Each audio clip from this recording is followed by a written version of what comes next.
in the West, we inherit the idea of law from those ancient conceptions of God, and it is even passed down into science, where we discuss laws of nature. But one recognizes more and more in the sciences that what we call laws of nature are simply observed regularities in the way things behave. And you, in order to observe regularities, you must look at things through something regular. That is to say, you must lay a ruler alongside them, or compare their behavior with the regular behavior of a clock. But clocks and rulers are human inventions.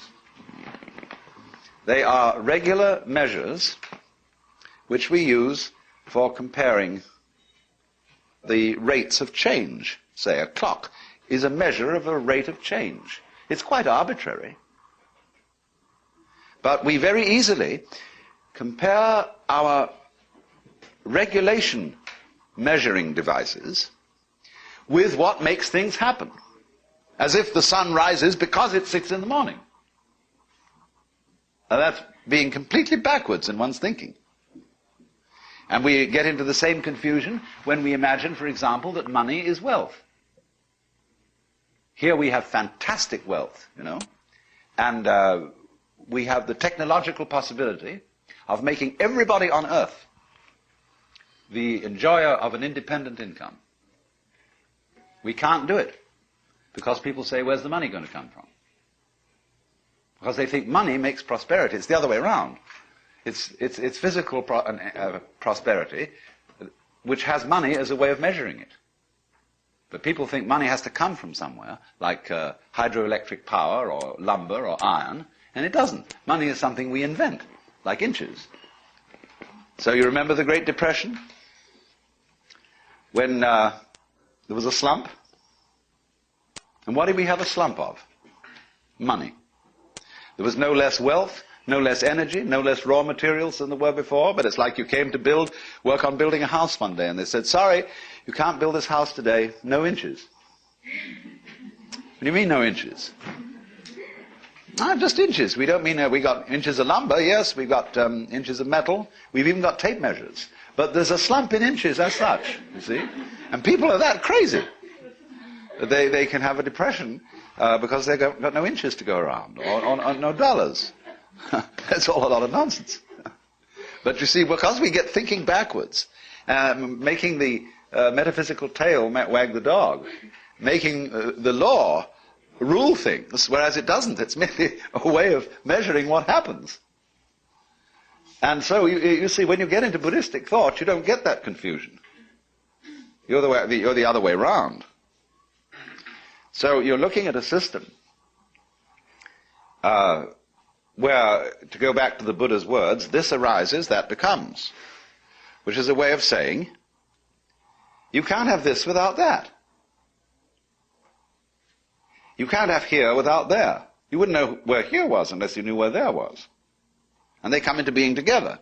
You don't get first here and then there, or first there and then here.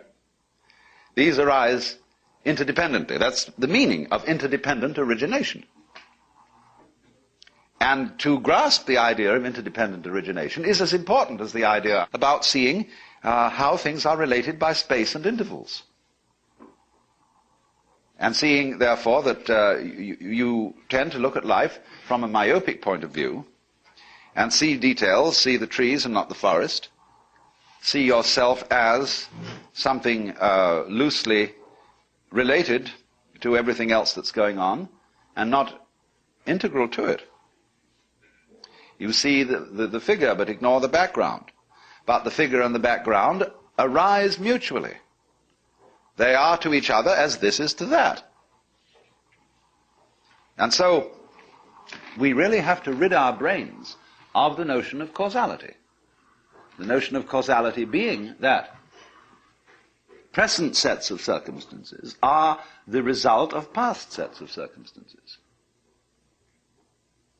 And that therefore certain events which are called causes are responsible for following events called effects. And all this is an enormous piece of mumbo-jumbo. Because what is not seen and what is not clear in thinking that way is that in physical nature there are no separate events. This is startling to people. But it's really quite easy to see that there are no events in nature. Because you can ask very simply, let's take something called an event. How do we demark it from other events? At what point, shall we say, were you born? Were you born at parturition? Or when the doctor slapped you on the bottom? Or cut the umbilical cord? Or when you were conceived? Or when your father and mother were first attracted to each other? When was it? When did you begin? There's no way of deciding except arbitrarily. And for legal purposes, we say you were born at parturition. And that's when the astrologer casts your horoscope, except that other astrologers disagree and want the conception time. And say, that's the real beginning. There isn't a real beginning. It goes back and back and back in an inseparable continuity. When are you dead? That's another big argument. And you can get all kinds of ideas about that. So once you see that an event is a term in an intellectual calculus, calculus being the way of measuring, say, curved formations by reducing them to point instants and counting it, you see? But actually, the point instants are imaginary. The curve wiggles along, and it doesn't stutter from point to point. But in calculus, you make it do that. So, just as there are no point instants in the curve, so there are no events in nature. Nature is a constantly fluctuating pattern. You can only designate particular wiggles in a pattern arbitrarily. You can count a convex formation as one wiggle, or a concave formation as one wiggle. Then you decide if you call it one way, if you give the convex properties the title of wiggle, you have to deny it to the concave properties. And vice versa. So when you see that what we call separate events don't exist, it becomes nonsense to speak of one event causing another. What you really mean is that the two events which you speak of as being causally related are simply two parts of the same event. They go with each other in the same way as this with that. The relationship is not causal. It is mutual. And it works two ways in time, because so-called future events are not merely passive to past events. But you could easily see when, for example, any biological process goes on, you can reason just as well from the future to the past as from the past to the future. Why do two mammals have sexual intercourse? Well, it isn't just that they enjoy it. It's also that they're a very complex system which does this because it makes babies. And the prospect of baby works in reverse and creates desire. You can reason that way. Well, it's silly. Because the whole process is one. And when we speak humanly and purposively, I am going downtown to buy groceries, then a future event could be said to be the cause of why you're now starting out to get into the car, buying groceries. And the difficulty we have in seeing this to be so is that we think in an either-or way, which is what is called dualism in Hindu-Buddhist thought, and that liberation is being free from dualism. So when you think in an either-or way, you see the figures in the background as moving, and therefore being responsible for their action. But if somebody argues the other way round and say the figures are just following lines of force in a field, gravitational principles say, we're all human beings, you see, we're all concentrated on our fact that we're individually rushing around and doing this and that. But we don't see that we're equally sucked, and that we move around in response to all sorts of stimuli. But neither position is adequate. You have to see that our being sucked by all sorts of stimuli is exactly the same thing as our apparently voluntary and deliberate action. Because what we're looking at is not this Newtonian game of billiards, where balls roll because they are hit by cues. What we're involved in is a dance where, for example, watch a snake. When a snake swims, there's nothing more beautiful than watching a snake swim in water. Lovely motion. But you see, it wiggles along, and its wiggle is conceivable, you see, as convex, or was it concave? This way, and that way, and this way, and that way. Now, which side of the snake moves first when it wiggles? So it's very easy to see there. Now, when we interact with the world, what moves first? Who starts it? The objective world or the subjective world? But they are related as this to that. You can't have an object without a subject, or a subject without an object. You can't have something known without the knower. And that gives the show away. There isn't any real distinction between the knower and the known. There's two ways of looking at something, yes. Two poles of a single process. But the knower and the known are subsumed as the knowing. And all life is knowing. Being, becoming. And it isn't something, in other words, that works by the idea of all this happens because someone shoves it. Now you see, the idea all this happens because someone shoves it is basic to Western thinking. There is the Lord God who's the boss. And he sloshes this universe into being and shoves it and sets it going. And you better obey that shove, because he's introduced into it some recalcitrance by giving to human beings what the Hebrews call the Yetzer Hara, the wayward spirit, so that they shall be able to play certain games on their own. Because nothing very interesting would happen if everybody obeyed God.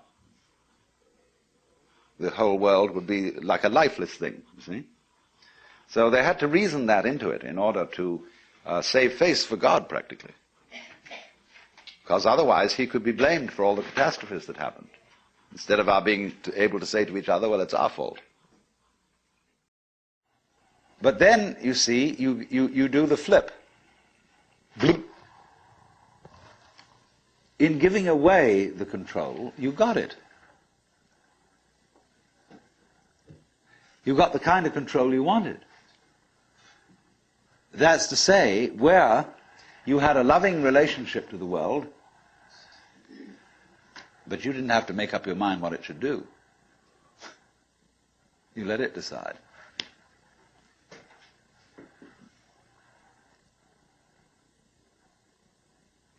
Now, do you see that's how your bodies work? You don't have to make up your mind what your nerve cells are going to do. You've delegated all that authority. If the President of the United States has to lay awake at nights thinking what every official under his command is going to do, he can't be president. He's got to make an act of trust in all those subordinates to be responsible and carry on their things in just the same way as you make an act of trust to all your subordinate organs to carry on their functions without you having to tell them what to do. And this is the secret of what we will call organic power as distinct from political power. Lao Tzu puts it in this way: the great Tao flows everywhere, both to the left and to the right. It loves and nourishes all things, but does not lord it over them. And when merits are accomplished, it lays no claim to them. The more, therefore, you relinquish power, trust others, the more powerful you become, but in such a way that instead of having to lie awake nights controlling everything, you do it beautifully by trusting the job to everyone else. And they carry it on for you.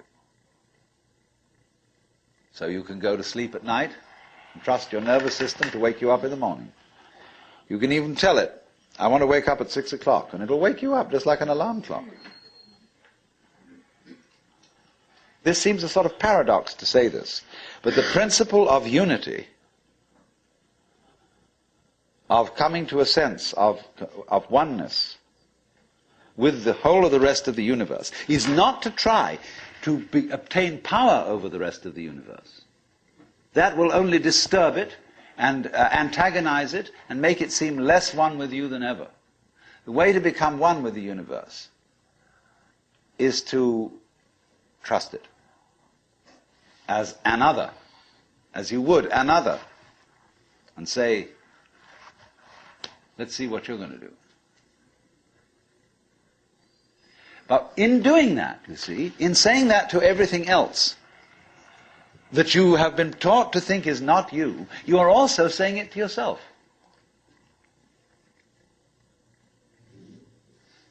Because finally, as I pointed out, you do not know where your decisions come from. They pop up like hiccups. And when you make a decision, people have a great deal of anxiety about making decisions. There's this guy farmer, who ordered a help man to come in, and found he was an extraordinarily efficient worker, because the first day he put him on sawing logs. And he sawed more logs than anybody had ever sawed. It was fantastic. But it was all done in one day. So the next day he put him on to mending fences. And there were all kinds of broken fences around the farm, and in one day he had the whole thing done. So he thought, what am I going to do with this guy? So he took him down into a basement and said, look, here are all the potatoes that have come in from this harvest. And I want you to sort them into 3 groups. Those that we sell, those that we use for seeding, and those that we throw away. So he left him at that. At the end of the day, the laborer came back and said, well, that's enough, mister. I quit. Oh, he said, you can't quit. I've never had such an excellent worker. I'll raise your salary. I'll do anything to keep you around here. I said, no. It's all right mending fences and chopping wood, but this potato business is decision after decision after decision after decision.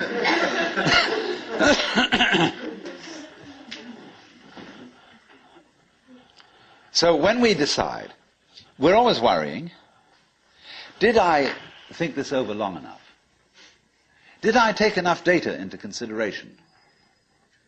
And if you think it through, you find you never could take enough data into consideration. The data for a decision in any given situation is infinite.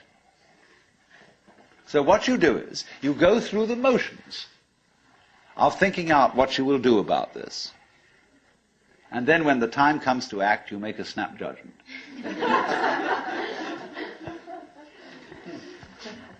I mean, I'm speaking a little extremely, making some fun of it, and so on, because after all, we do occasionally get the vague outlines of things and make a right decision on rational grounds.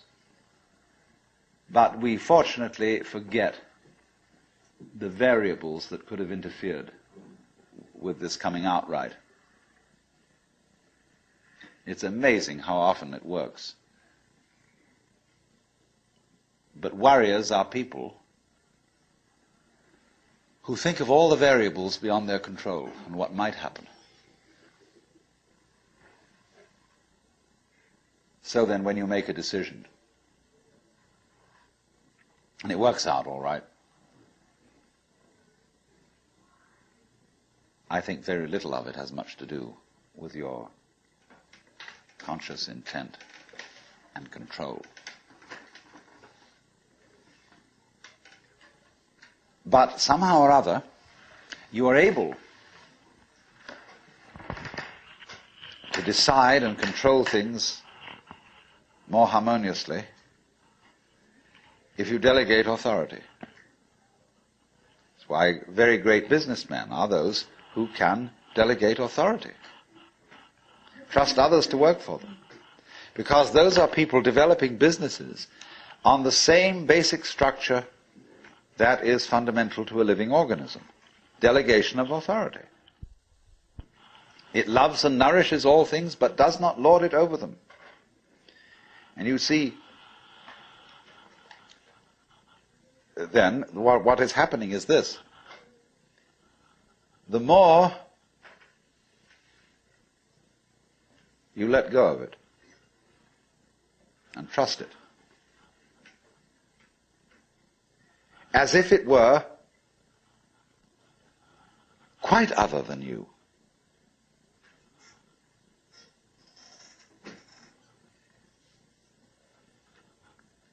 the more you realize the inseparable identity of self and other.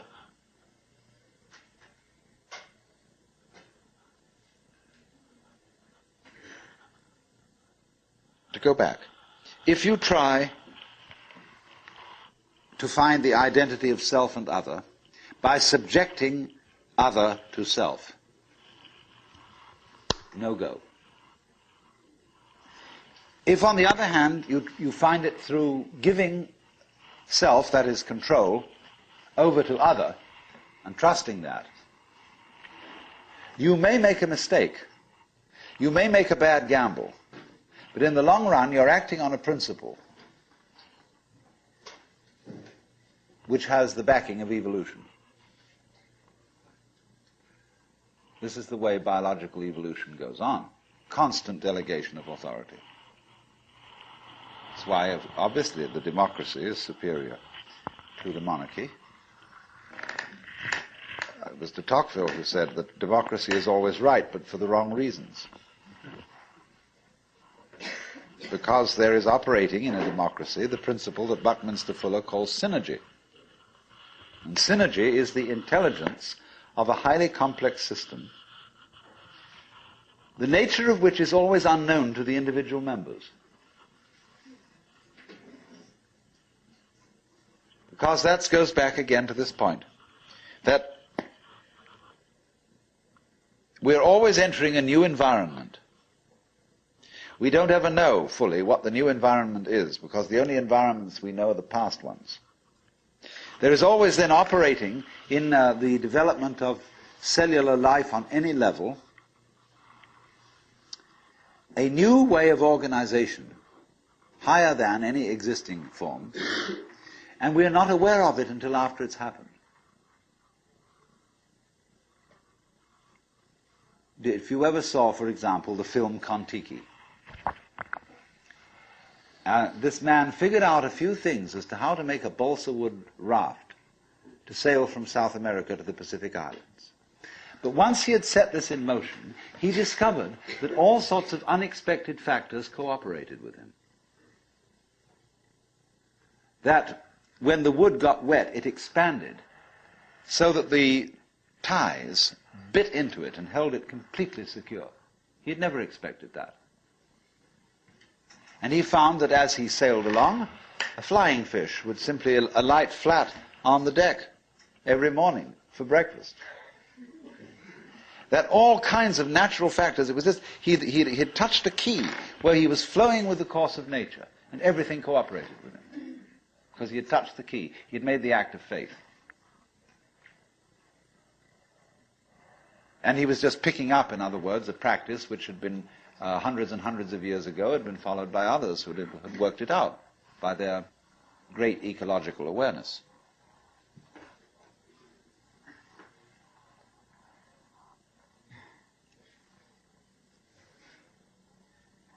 So we do come out of this way of thinking to something which has, I would say, the most enormously creative and revolutionary social consequences.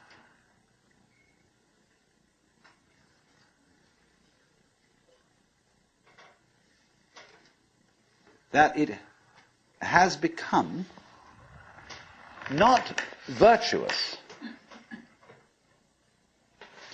not self-sacrificing, not anything like that.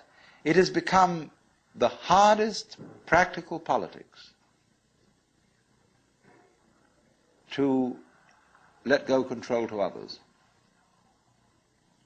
to give up trying to dominate the scene.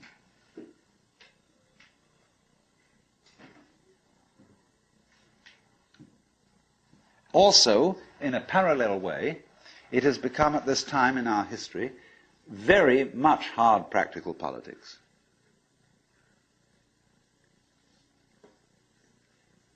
To learn how to enjoy ourselves.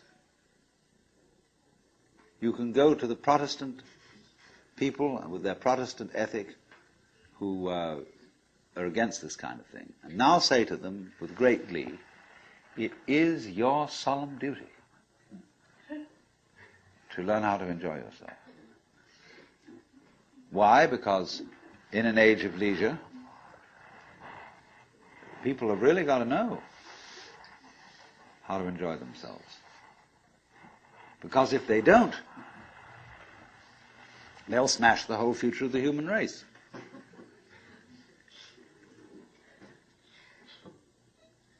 So a utopia has become not some sort of a dream, but an urgent necessity. We can't do without it. Because if we try to do without it, what's going to happen is that we are going to terminate our race in a mutual massacre of scapegoats.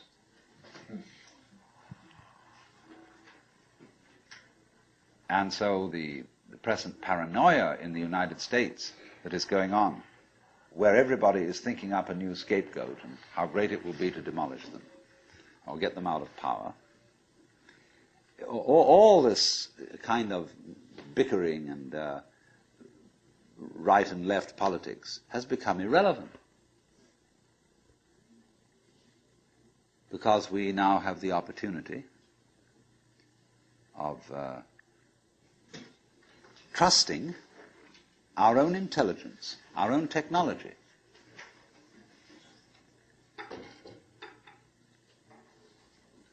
to take the risk of doing what we want, which will work to the extent that we realize that what I want, basically, what I really want is what you want. And I don't know what you want. Surprised me.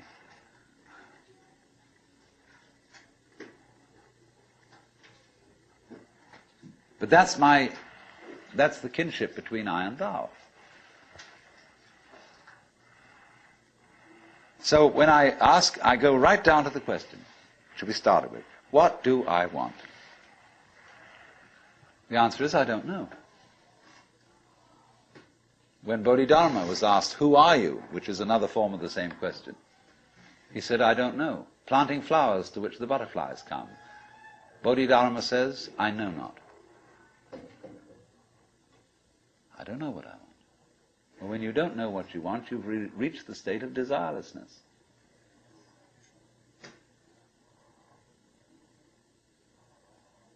When you really don't know.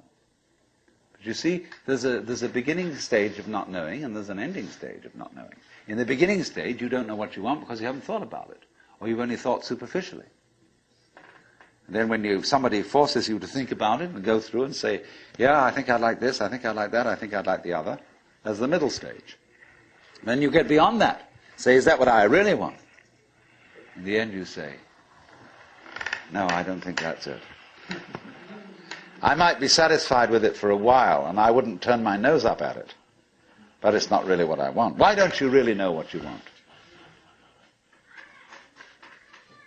2 reasons that you don't really know what you want. Number 1, you have it. Number 2, You don't know yourself, because you never can. The Godhead is never an object of its own knowledge. Just as a knife doesn't cut itself, fire doesn't burn itself, light doesn't illumine itself. It's always an endless mystery to itself. I don't know. And this I don't know, uttered in the infinite interior of the spirit,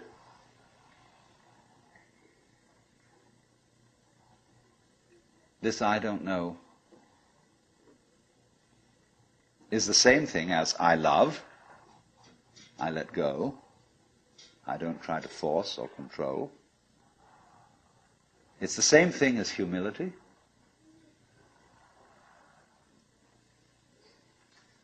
And so the Upanishads say, if you think that you understand Brahman, you do not understand, and you have yet to be instructed further. If you know that you do not understand, then you truly understand.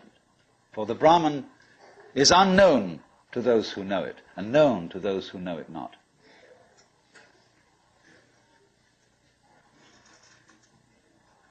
And the principle is that any time you, as it were, voluntarily let up control, in other words, cease to cling to yourself, you have an access of power.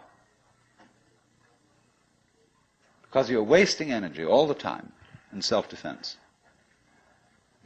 trying to manage things, trying to force things to conform to your will. The moment you stop doing that, that wasted energy is available. And therefore you are, in that sense, having that energy available, you are one with the divine principle. You have the energy. When you're trying, however, to act as if you were God, that is to say, you don't trust anybody and you're the dictator and you have to keep everybody in line, you lose the divine energy. Because what you're doing is simply defending yourself.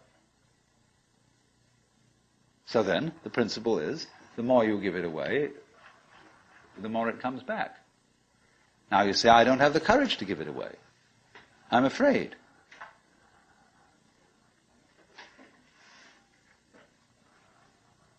And you can only overcome that by realizing you better give it away because there's no way of holding on to it. The meaning of the fact, you see, that everything is dissolving constantly, that we're all falling apart, we're all in a process of constant death, and that the worldly hope men set their hearts upon turns ashes, or it prospers, and like snow upon the desert's dusty face, lighting a little hour or two is gone. You know, all that Omar Khayyam jazz.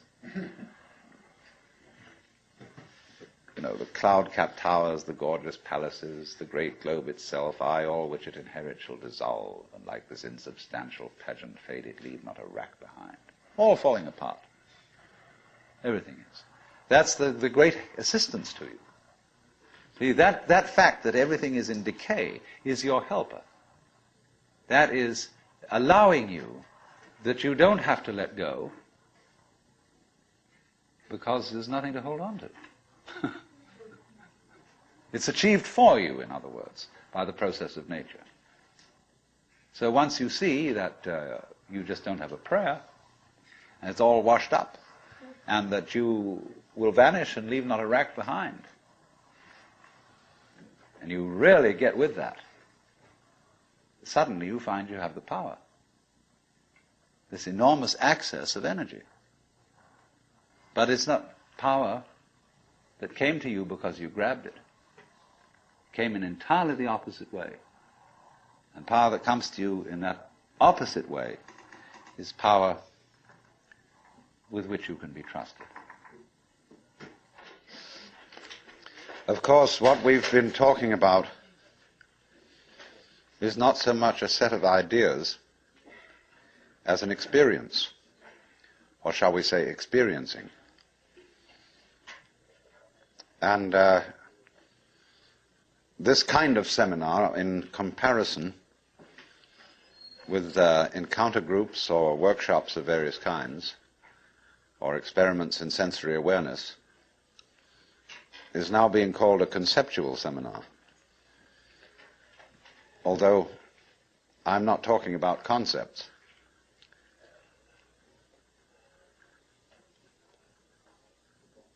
But the crucial question arises that an understanding, a real feeling understanding, of the polar relationship between the individual and the world is something that operates, as we say, in your bones, and isn't just a view that you hold or a belief that you hold. It's so curious that the emphasis of the Western tradition in religion is primarily upon right belief. Do you believe in the right dogmas and the right doctrines? And only secondarily upon right action.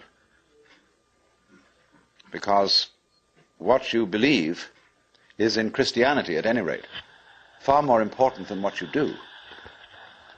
Because one is saved through faith, not by works. And early in its history, the Christian church rejected the movement in the church which had been known as Gnosticism, from the Greek gnosis, which means knowledge. And in a way, there were some sound reasons for doing so. Because the Gnostics were what I would call anti-materialists. They divided human beings into three classes that were called, respectively, pneumatic, psychic, and hylic. The last one being H-Y-L-I-C, from the Greek hyli, or they would call it now ile, meaning wood. So the people were spiritual, psychological, and wooden. And that is to say, the wooden people were those most absorbed in materiality and most closely identified with their bodies. And Orthodox Christianity rejected this sort of distinction because of the perfectly correct idea that material existence is not inconsistent with spirituality. This is something which most Christians have forgotten. But they do believe, as the central principle of Christianity, in what's called the Incarnation. That in the Jesus of Nazareth, Almighty God did in fact become material, become human. And by this process initiated a transformation of the cosmos. In the words of St. Athanasius, God became man that man might become God. And you don't hear that from the pulpit very often. The Christian church therefore emphasized pistis, or faith, as against gnosis, or knowledge. Because they said you can never know God. God could never become an object of knowledge. And in this funny roundabout way, the Christian theologians were saying exactly the same thing as the Hindus. Only the Hindus do call this knowledge of God through faith, they call it jnana, which is the same as the Greek word gnosis.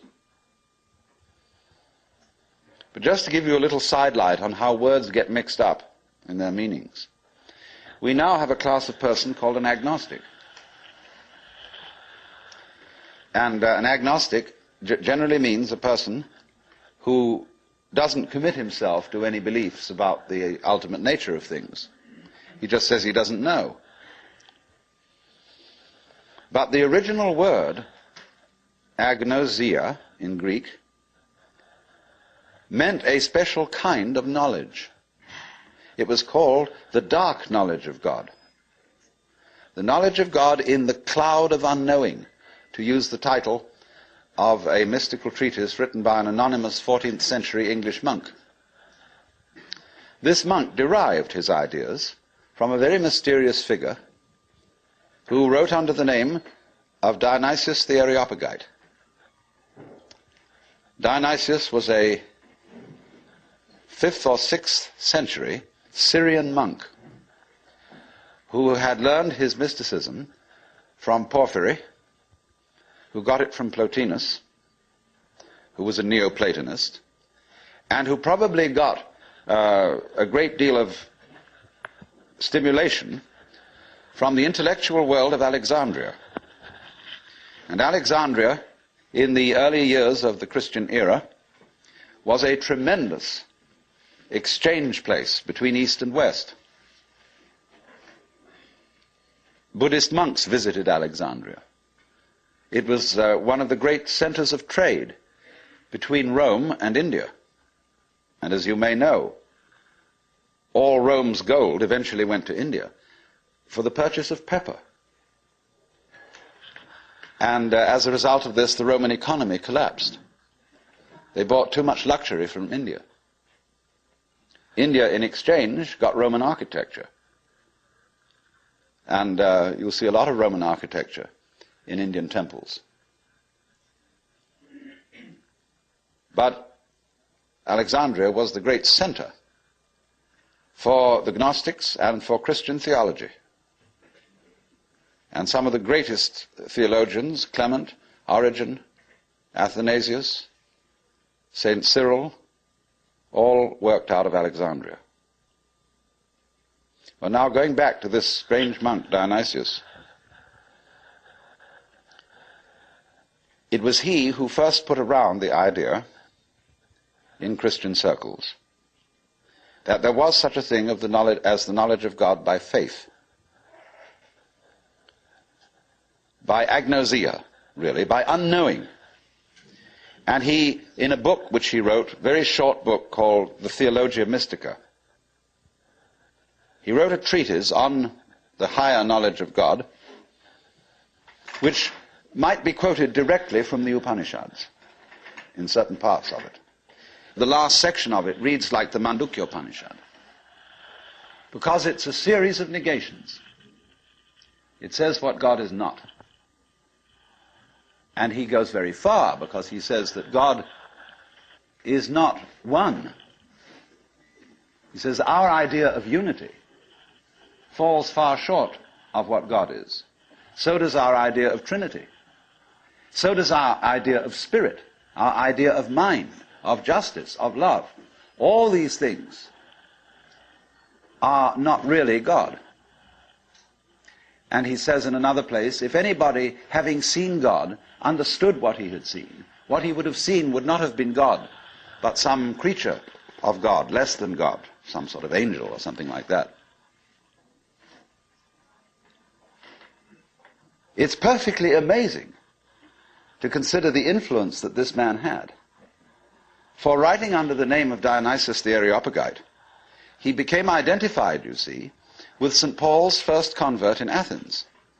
And legend has it that he was the first bishop of Athens and was martyred in Gaul, where he's known as St. Denis. But St. Thomas Aquinas looked upon the writings of Dionysius the Areopagite as having the highest authority. And you could, if all the texts of Dionysius' work had been lost, you could restore most of it from quotations in St. Thomas. He wrote really two very important books. One was the one I said, the Theologia Mystica. The other was called the Divine Names. And these two books presented the two phases of his theology. The book called the Divine Names was a discussion on the nature of God in terms of what God is like, by analogy. And this kind of knowledge of God he called kataphatic, from the Greek pheme, to speak or say, kata, meaning to say according to, that is to say, to speak by analogy. Where he used, though, entirely negative language about God, this sort of discourse was called apophatic. and the word apo meaning away from, to talk away from. Just as a sculptor, when he makes an image, reveals the image by removing stone.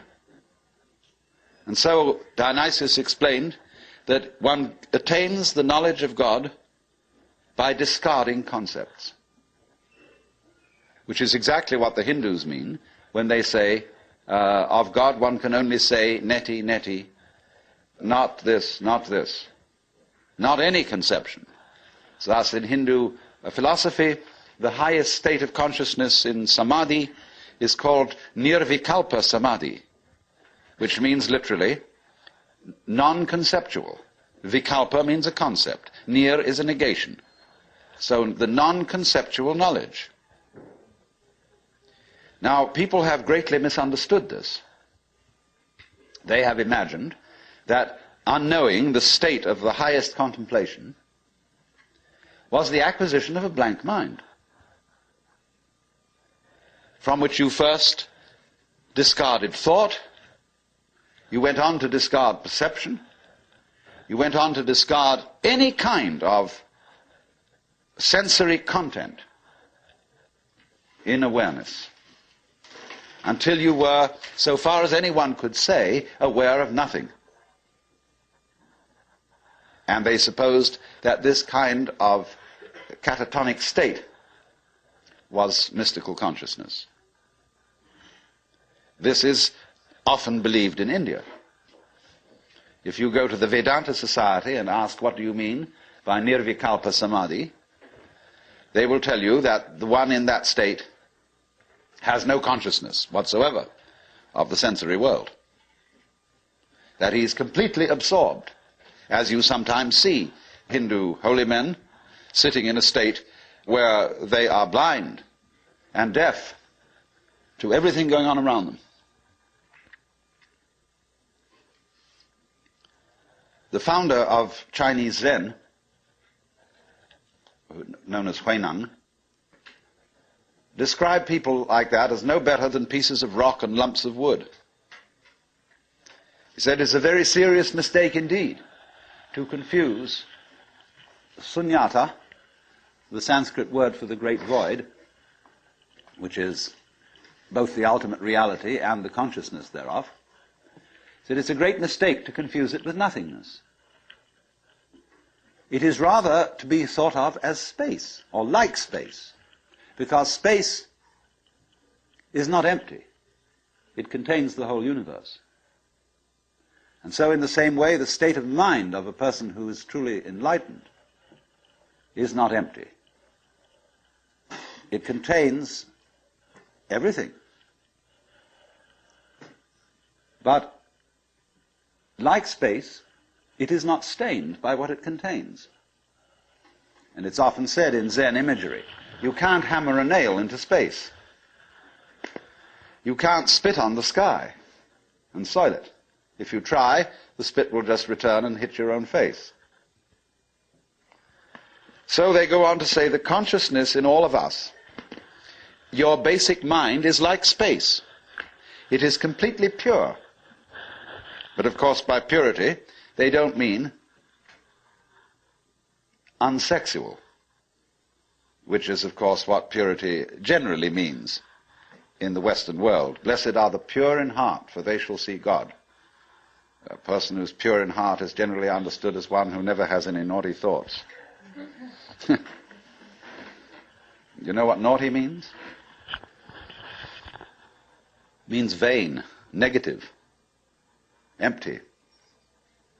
A naughty person, therefore, is one who doesn't amount to anything, who's just nothing. That's the real meaning. But this misunderstanding of the nature of contemplation existed not only in India, from which it was transmitted to China, but also in the West.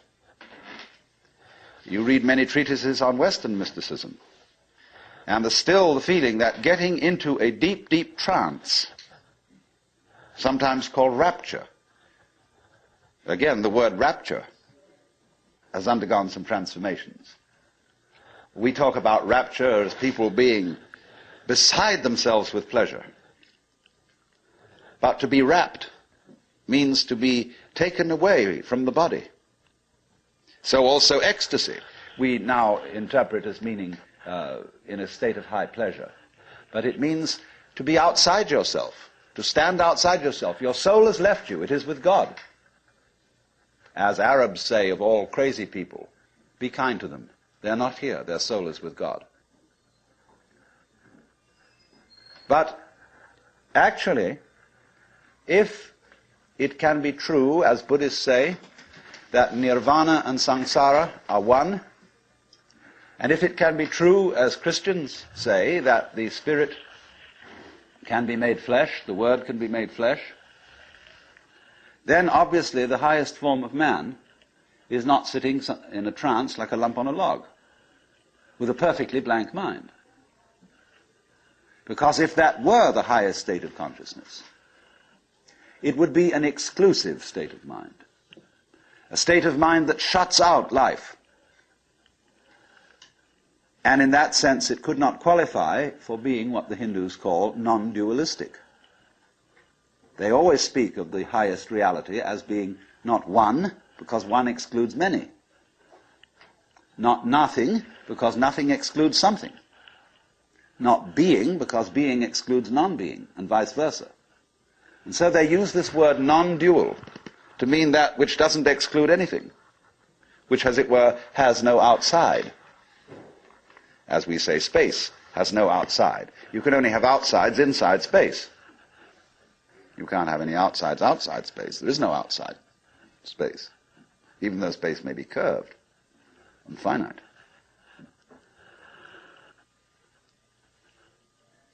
So, if you want to think, incidentally, of that curved space, go and take a look at a photograph in The Life, a book on mathematics, where there's a picture of a Klein bottle, which is a three-dimensional Möbius strip. A Möbius strip, you know, is a piece of paper that is twisted once and then joined. And it has only one side and only one edge. Now, a Klein bottle is a three-dimensional Möbius strip, and it only has one inside. It has no outside. You can say it has an inside and no outside, or it has an outside and no inside. It's a fabulous little trick. But there's something like that would be the nature of space, as that which does indeed transcend the opposites. Not quite. No, we'd have to do one extra move on a serpent to make it into a Klein bottle. You'd have to tuck its head through the side of its skin and make the aperture through the mouth continuous with the inside of the serpent, towards the tail, you see. That's more or less what a Klein bottle is. So, what I'm getting to, I'm giving you something out of the general history of religions, to show that what has been meant by the mystical state, the state of samadhi or awakening in certain traditions, is not this state of trance, but a state of consciousness in which you can perfectly well carry on your daily affairs. And of course, what is meant by a bodhisattva, as the ideal type of Buddhist person, is that he is not rapt, that he is actively engaged in the life of the world, because he has gone beyond the illusion that nirvana is to be found away from everyday life. So, what is then the point of meditation? Why meditate? Why do you have to crawl off into a hole, or go to a Zen monastery, or retire and be quiet, when this is only a withdrawal? Is there anything to be said for it? Well, meditation is, in that sense, as a practice, as a discipline, is a very curious problem. Because from one point of view it's a help, and from another point of view a hindrance. And I think we have to understand, first of all, that meditation exercises are medicinal rather than dietary. The same could be said of LSD. A medicine, not a diet. Something that is described in Zen as when you want to open a door, or summon someone to open the door for you, you pick up a brick and you knock on the door, but you don't carry the brick into the house. When you need a raft for crossing a stream, you cross the stream on the raft, but you leave the raft on the bank at the other side. You don't go carrying it around. But a lot of people, when they get into meditation, or they get into religion, or into any kind of exploration of this sort, turn the door into a revolving door and keep on going round and round and round and never get through. They say what a gas it is to be in this revolving door. So I think a good definition of a parasite is a person who goes through a revolving door on someone else's push.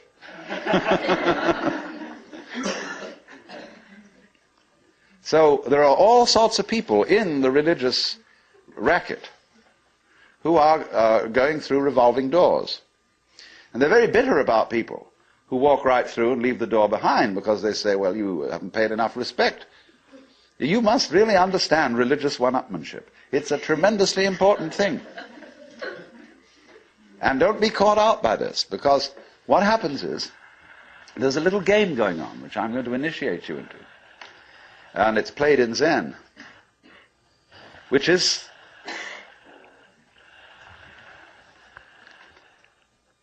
it works like this. If you go to a teacher and ask for spiritual instruction, or even if you come to a seminar like this, you are, by doing that, confusing yourself. Because you are looking for what you're asking for outside, as if someone else could give it to you, as if you didn't have it. So the teacher knows that as long as you do that, you haven't understood. But he doesn't just tell you to go away. Or he may sometimes just say, go away, I'm too busy. And in any case, I can't tell you anything. Well, people won't take that for an answer. They won't take no for an answer.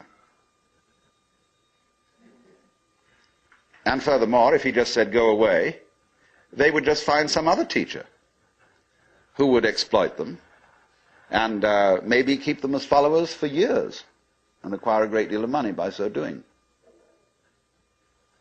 But what he does is another thing. He tries to give them the put down, as if to say, you have a great long distance to go yet. Your attainment is not at all perfect. And they're always talking about other sects and other schools and saying, well, they haven't really got the point, you see? So that you keep losing faith in yourself and feeling, my goodness, I haven't yet attained this thing. And that keeps you working. But all the time, you're being talked out. It's like someone who's a pickpocket and he's stolen your own watch and is selling it to you.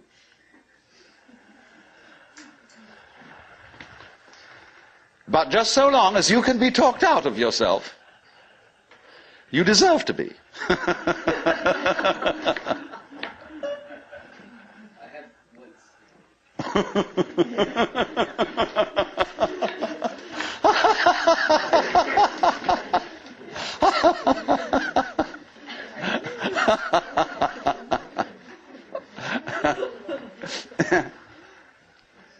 Now, you become very aware of this if you ever do momentarily slip into some sort of mystical experience. You become aware of this tremendous gamesmanship going on. And you see it as sort of continuous with all sorts of cosmic games that are going on, of creatures eating other creatures up, and The creatures that get eaten, of course, transform themselves into the creatures that eat them, and then in turn eat other creatures. And you see the whole hide-and-seek game going on, and then you realize very clearly that the state of development that you are in now is no better and no worse than anybody else's state. Because it's like space again. Which planet is in, or which star is in the best position? Well, it's all equal. They're all in the middle. Any one can be considered as the center one. Any point on a sphere is the center of the surface of the sphere. So, in the same way, everybody, in all his behavior, whatever he's doing, whether we call him from a certain point of view sick, or whether we call him healthy, whether we call him good or bad, neurotic, normal, psychotic, sane, all the manifestations are just like the leaves on the trees. And in each being, in a unique way, is, as Christians would say, manifesting the will of God. So, there really, from that point of view, you see, there is nothing to do to attain Buddhahood. Nothing at all. But you see, that's very difficult to understand, because a lot of people, when they hear that there's nothing to do, try to do nothing. And you can't. Because you are karma, and karma means action. You can't do nothing. But the thing you're looking for, or think you're looking for, is what you're doing. Is what's called you. Only, of course, as we all know, we've got ourselves into the idea that oneself is so difficult to see. Because it's like, as I've often said, trying to bite your own teeth or look into your own eyes, and you can't find it. It's always behind. It's like your head is, from the optical point of view, a blank space. Neither light nor dark. It's right in the middle of everything. And so, one of the great tricks of gurus is to set people looking for their heads. There's a famous story of a king in India in ancient times called Yajnadatta. And one morning he woke up and reached out for his mirror and brought it over. No head. He was looking in the wrong side of the mirror. And you know, he was kind of bleary-eyed and had a hangover. So he summoned servants and said, "Gods, I've lost my head. Find it." And they said, "But Your Majesty, it's there on your shoulders." He said, "It is not. I can't see it in the mirror. Nobody can show me my head." So they were rushing all over the place, looking for the head. Now the trick to that is, of course, that you are perfectly well aware of your head, only not in a form in which you expect to be aware of it. You expect to be aware of your own head in the same way as you're aware of other people's heads. But that wouldn't be true of you, because you've got an inside view on your head. You have an outside view of other people's heads, because, of course, you're taking an inside point of view. But the way in which you are aware of your head is in terms of what you are seeing and hearing. Because all sights and all sounds are what the nerves inside your head are doing. That's how to be aware of one's head. You are aware, therefore, of yourself, the mysterious self that you have, in terms of experience. Because there isn't really any difference. But that always escapes people, you see. So perpetually, so long as you don't understand that, you can be talked into going on to all kinds of weird excursions. And just so long as you believe it, you're a sucker. You're hooked. And it takes a tremendous inner confidence and nerve finally to say, hey, don't pull that stunt on me anymore. I see through your game. And because gurus are very clever at putting you down, but they're just trying to see how strong you are, testing you out, see if they can hoodwink you. So long as they can, you see, they're going to go on doing it, because they're going to get you to the point where they can't do it to you anymore. Then they're a graduate. And so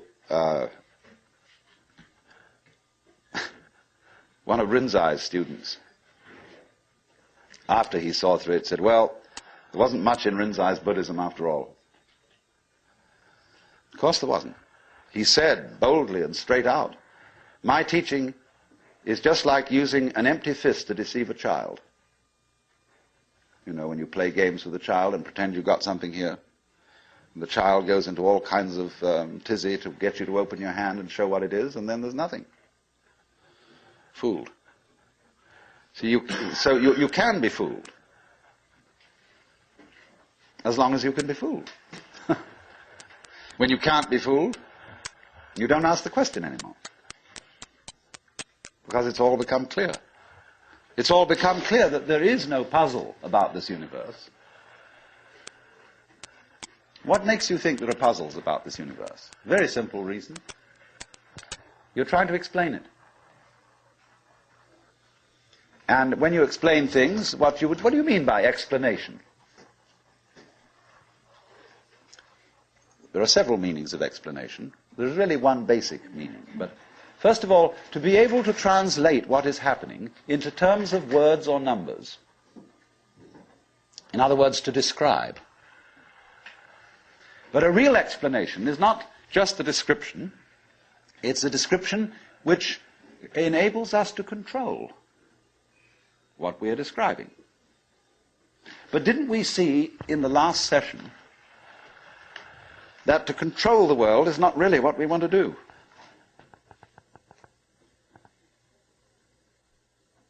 So that if all explanations have as their function enabling us to control things, then maybe an explanation isn't what we wanted.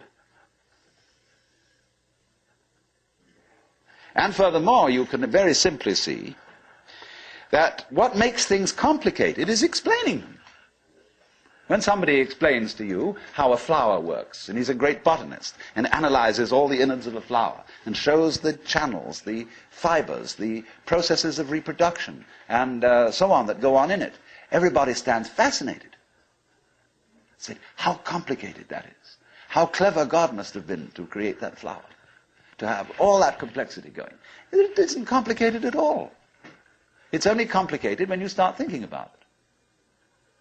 Because the vehicle of words is a very clumsy one.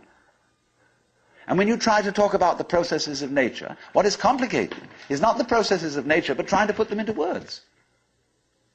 That's as complicated as trying to drink up the ocean with a fork. It takes forever. And so this intense complexity that we see in everything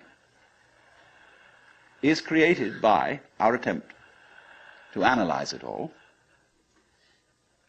And so what we do is, you see, when we analyze, we use our eyes and ears as scalpels. And we dissect everything. And we have to put a label on every piece we chop off. And so we scalpelize, and we get it right down to atoms, getting finer and finer, and we suddenly thought, well, we got to the end of it, because the word atom means what is not cuttable. Atomos. But then we found we could cut the atom. And lo and behold, big fleas had little fleas upon their backs to bite them. And it goes on forever. There is no end to the minuteness which you can unveil through physical investigation. For the simple reason that the investigation itself is what is chopping things into pieces. And the sharper you can sharpen your knife, the finer you can cut it. And the knife of the intellect is very sharp indeed. And the sophisticated instruments that we can now make, well, there's probably no limit to it. But in a way, all that is vain knowledge. In a way. Because you see, what it does is, it gives you the illusion that you've solved your problems. When you have controlled certain things, and you have solved certain problems, practical problems, you say, fine, more of that, please. Let's go on solving problems. And then you do. And you create a world of people, as we are today, far more comfortable than people who lived in the 19th century. Just remember the troubles of going to a dentist when you were children, or some of you when you were children, of medicine, of badly heated homes, of all sorts of things that we don't put up with anymore. But the problem is we keep running into this thing that all constant stimulations of consciousness become unconscious. And when we take it as a matter of course to have certain comforts, then we switch the level on which we worry. When you solve a whole set of problems, people find new ones to worry about. And after a while, you begin to get that haven't we been here before feeling. Aren't we just going round on a cycle and doing the same old thing over and over and over again because we don't realize that we're chasing our own tails?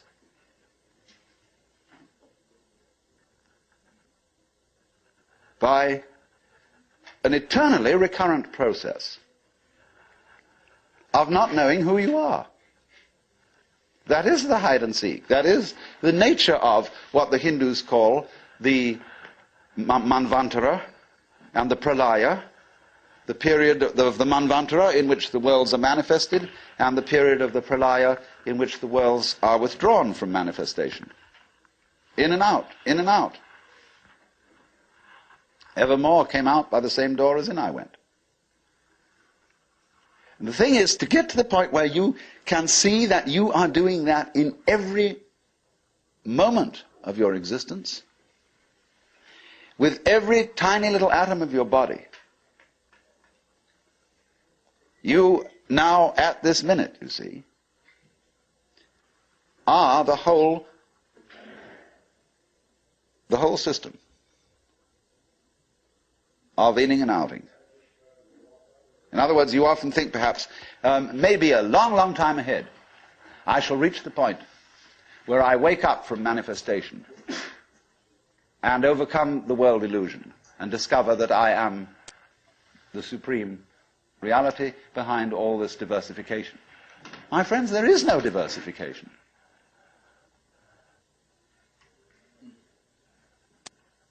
In other words, what you call diversification is your game.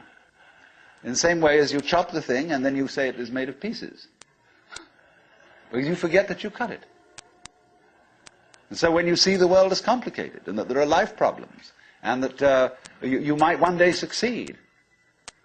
See, hundreds and hundreds of people are running like mad after something that they call that is success, and they have no idea what it is. So in exactly the same way, the guru is keeping you running and running after spiritual attainment. You don't know what you want. This is where Krishnamurti is so clever. Because he says, if you ask me for enlightenment, how can you ask me for enlightenment? If you don't know what it is, how do you know you want it? Is that any concept you have of it will be simply a way of trying to perpetuate the situation you're already in. If you think you know what you're going out for, all you're doing is you're seeking the past. What you already know, what you've already experienced. Therefore, that's not it, is it? Because you say you're looking for something quite new. But what do you mean new? What's your conception of something new? Well, you figure I can only think about it in terms of something old. Something I once had. So he doesn't say anything.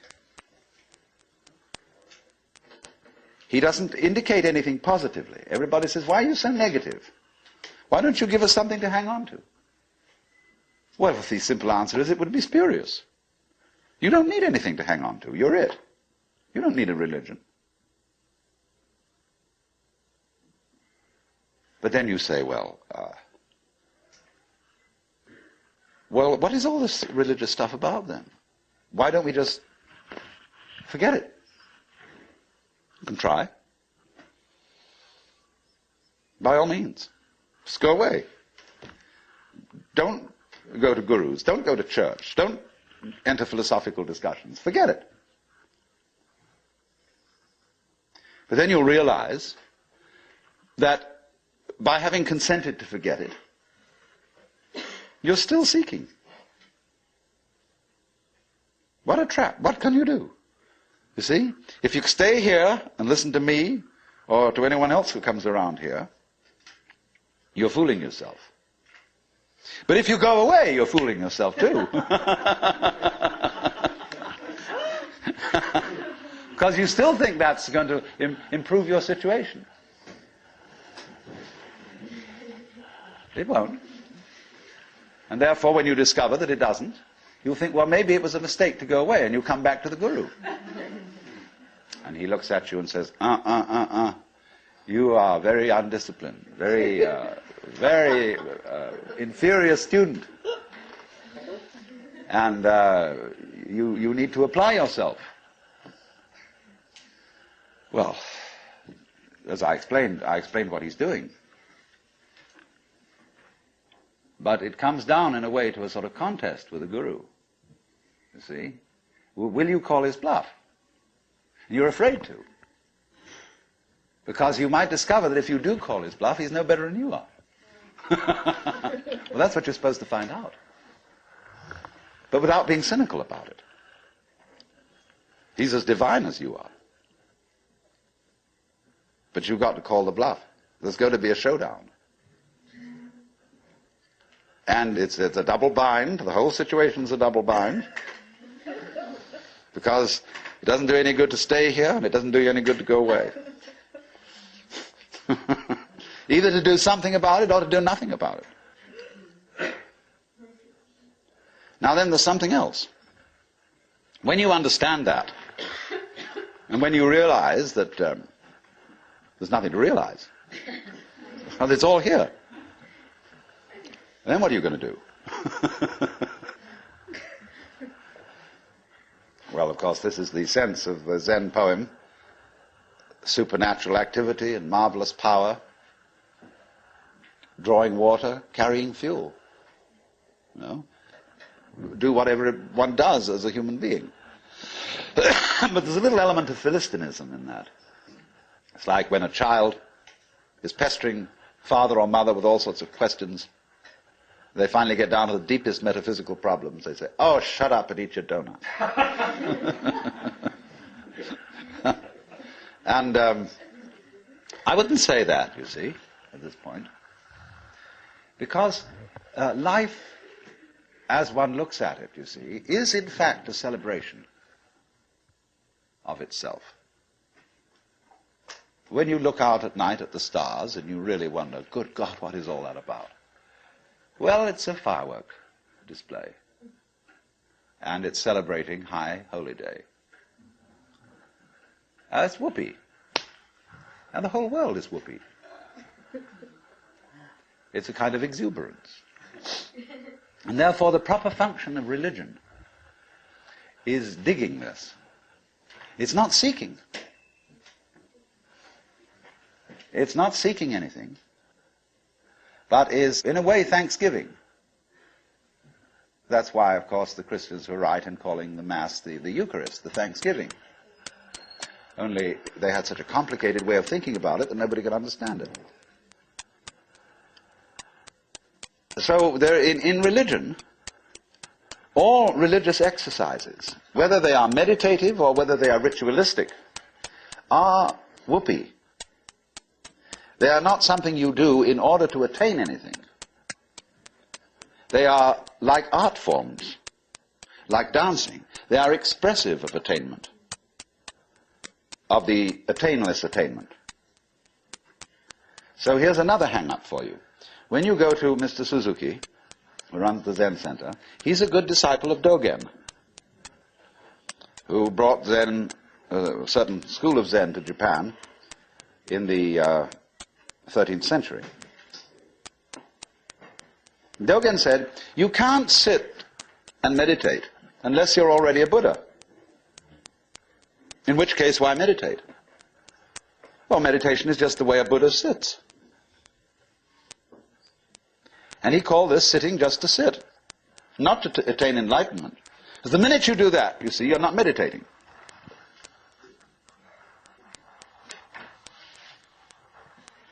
So you only become a good meditator if you're not looking for anything.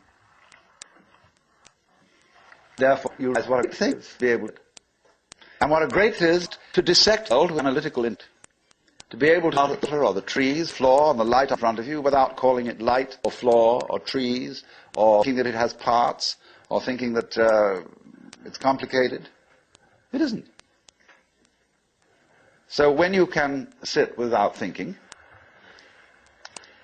not with an empty mind, mind you, I'm going back to that point, not with an empty mind, but just a non-analytic mind, a non-probing mind, where you're not creating problems, or a non-analytic mind, a non-probing mind, where you're not creating problems all the time by trying to control it, by trying to control your mind, by trying to control your experience, what you see and hear. You then just simply discover that there is no way of controlling what you're experiencing, because what you're experiencing is you. And to try and really fundamentally control that is just going around the circle. So if I would say to you now, what you have to learn is to let it happen, that's wrong too. There's no one to let it happen. If I say to you, accept your experience, be calm and open to things, that again perpetuates the illusion that you're something different from it. And so we go round and round. But if there are some people who want to get together, and like we would get together to play poker, or to have a walk, go fishing, or sail a boat, if there are some people who want to get together to meditate, and to have rituals, and to chant, great. It's an art form. And you can only use it and make it a good art form if you're not using it to get something. And this is what really is the bane of temples all over the world. You go into Buddhist temples where they theoretically don't believe in any God. But there are the people praying. And they're all doing it in order that we get a male child next time around, or that the horse recover from a disease, or that mama gets cured of the dropsy. And all these petitions are going on and on and on. People always coming to the temple to ask for something. Lowbrow people for lowbrow things, highbrow people for highbrow things. And there all the vendors sit outside and sell souvenirs and magic and charms, and all the people go in and do this. And all these serious priests sitting there, really having to keep up face and say, yes, we can provide these services. On the other hand, if you go in to one of these temples, along with all the faithful followers, and have a ball, buy a bead, buy a candle, buy a this, buy that, buy some incense, go in and dig this great thing going on, salute the Buddhas or the Christ or the altars or the crucifixes or what you will, but don't take it seriously. And this is one of the great important transformations of today in our consciousness, is that a great many people are finding out that religion is not supposed to be taken seriously. This is a shocking thing to many people. There used to be an old saying that a religion is dead when the priests laugh across the altars. That's true in one sense. When the priests know that they've got a racket going, and they don't believe one word of it, and they're laughing across the altar because of all these suckers around doing it, then it's true. The religion is dead. But when the priests laugh at the altars, because they're having such fun, and because this whole scene is so beautiful, well, it's the difference between some stuffy old Buddhist priest humming a sutra and Allen Ginsberg chanting a sutra. That's a thing to hear. Because there's people going, they go on for interminably, it's a bore. They're sick of it. But they get paid for it. This is magical. But when Allen Ginsberg chants the sutra, everybody gets in a circle and he gets these little bells, and they get going. It's just like a jam session, where everybody is absolutely delighted. Well, that's the way to do it. And if you can't do it that way, forget it.